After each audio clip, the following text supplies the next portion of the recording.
Pues decidí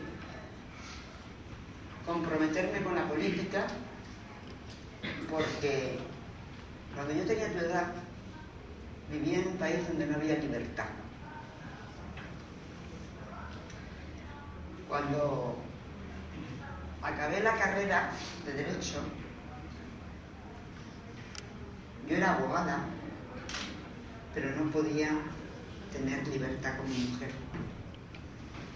Por lo tanto, decidí que había que luchar por la libertad y que qué mejor que luchar por la libertad que hacerlo desde la política, porque la política es el instrumento que tienen las personas que no tienen otra cosa para poder cambiar el mundo. Y yo tenía ganas de cambiar el mundo, de contribuir a cambiar las cosas, a mejorarlas. Quería...